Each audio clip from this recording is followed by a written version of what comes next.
Isabel Allende uses several, or let's say combination of rhetorical strategies and literary devices to drive home the main idea in the essay and to make her point as effectively as she could. The first of these strategies is the successful combination of narration and argumentation. She narrates experiences from and anecdotes from her personal life in order to make points about reading, the importance of reading, or the importance of the significance of family, or the role of the family in promoting reading, or the significance of the state, or the necessity of nationwide sponsored programs to promote culture in the country, or the necessity of the significance of fiction in refining the character and the taste of the individual, etc. So she juxtaposes narration and description on one hand, and analysis on the other hand, and that is of course effective in that it avoids the dry, abstract nature of analysis. Okay, it peppered it with some certain anecdotes from her life. Allahu Akbar. That's the call for player, if you couldn't hear it. The second strategy is comparison. She compares and contrasts. She compares and contrasts the authors which were more influential on her, and this is of course, okay, we'll mention the allusion later on. So she also compares members of her family and who impacted her most among them, etc., etc. So comparison is also a good strategy which she uses in her essay. Something else, rhetorical questions. She uses some rhetorical questions, especially in the very beginning, the first paragraph of the essay. Let me see. Yeah, and the rhetorical strategies make you awake, or just draw your attention, and involves the reader with the author and draw attention to what is or what she's saying. How could I know about other people? How could I know about the history of the world? How could my mind expand and grow if I could not read? Are rhetorical questions. أسئلة استنكارية, especially at the beginning. And you know, the first paragraph functions as a hook, okay, which hooks your attention, which attracts your attention from the very beginning. So we'll stop here. This is the call of prayer. We'll stop here, I'm sorry, and it will continue after it finished. She also uses the modes of the three well-known modes of persuasion in, let's say, quite a balanced way. The logos, she of course appeals to reason. She tries to argue things, to defend and refute ideas which she doesn't agree with. She, for example, in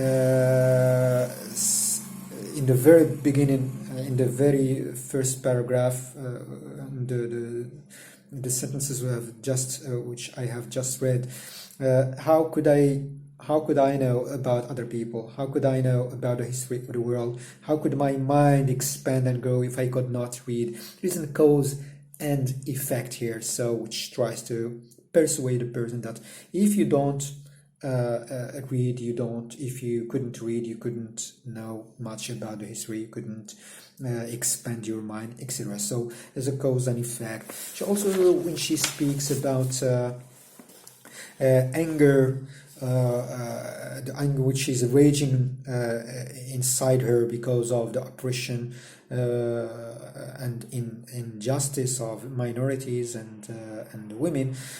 She speaks about expressing that about reading and books which enabled her to express her anger in a more positive way. And another instance, she said, in a rational way, rationally, in a positive way, irrationally.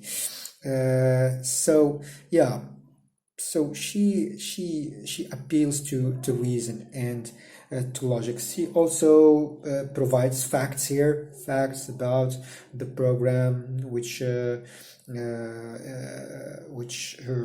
uncle was championed and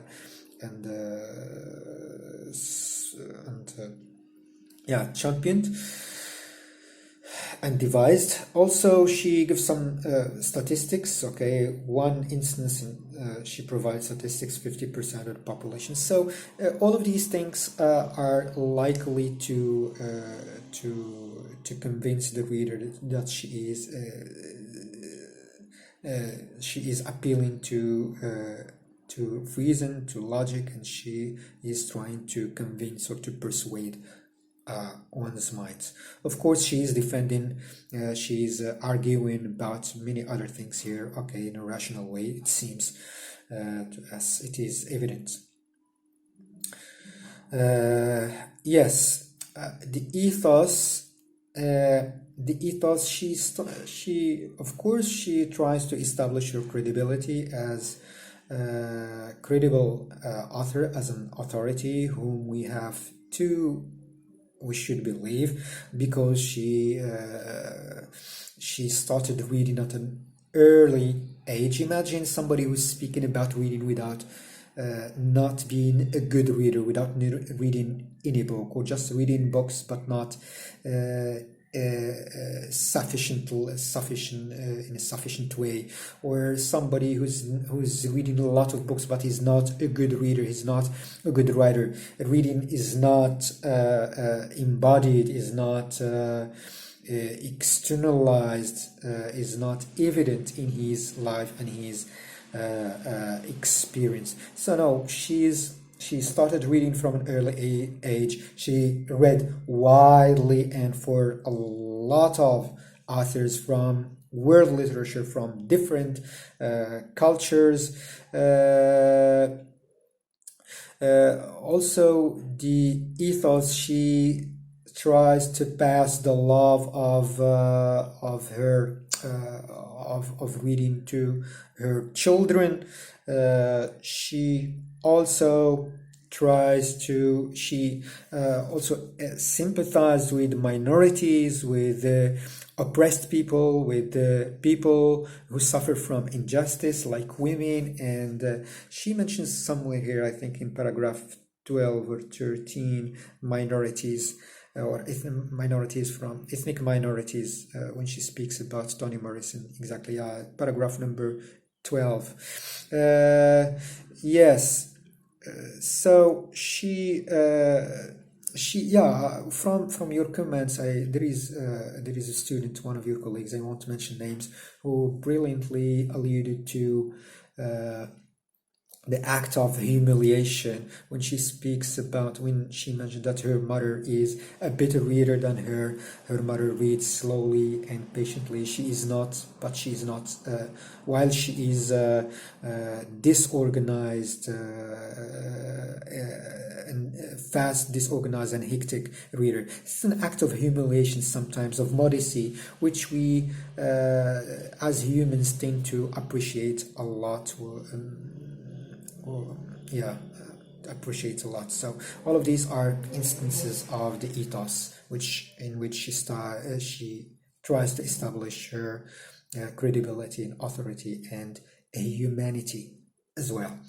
Pathos, there are instances of pathos. Also, she appeals to emotion of the reader when she speaks about anger and love her family, and admiration of and love those who read. There is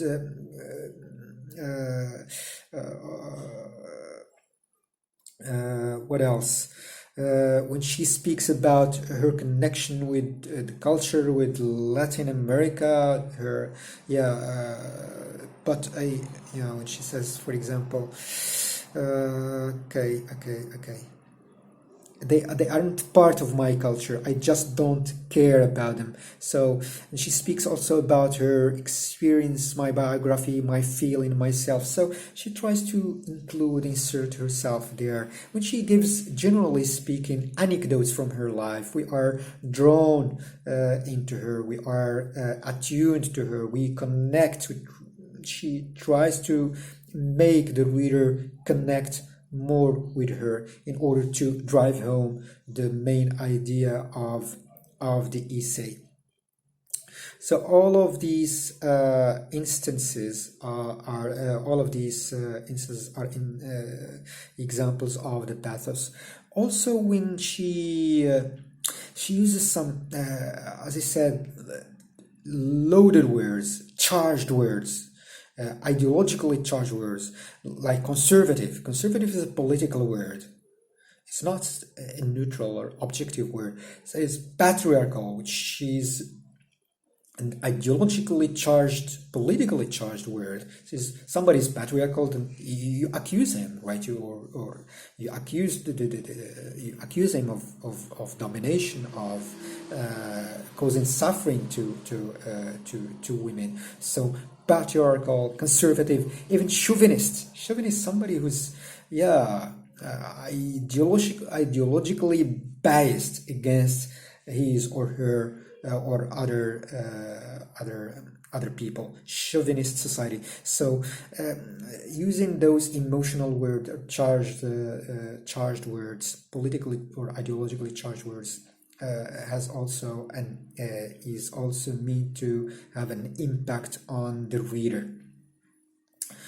So that's it for the logos, pathos, and I read through your comments. There are many and there are good comments, there are good answers and good examples given there. Please refer to them. We are meant to learn from each other. I'm learning from you as well. So this is not by any means an exhaustive answer. Yeah, that's it. There is also allusion. When we speak about literary devices. So make a distinction between literary devices and rhetorical strategies. Literary devices, there is allusion when you mention names or incidents from historical incidents, some historical incidents which are mean to, when you say Shakespeare, that is, when she alludes to Shakespeare, it's not Shakespeare who is intended per se, but okay, when I say that read Shakespeare, that is, I read English literature, British literature at least. Shakespeare is the paragon of the English language. Reading Shakespeare from an early age is something which is really worthwhile. Allusion to certain great figures from Latin America, Luis Jorge Borges and Garcia Marquez are great authors, which adds to her credibility, as we said. So we call this allusion. ALLUSION. It's also the use of simile and metaphor in the very first paragraph, which stress this image both of imprisonment, of incarceration, of limitation. Without reading, there is as though she's in a prison, as though she is incarcerated, which reinforces the idea of prison and the idea of books being the window or the outlet through which she looks into the world, and through which she takes fresh air. That's it. Metaphor, straight jacket. Straight jacket is kind of clothes which used to bind or to limit the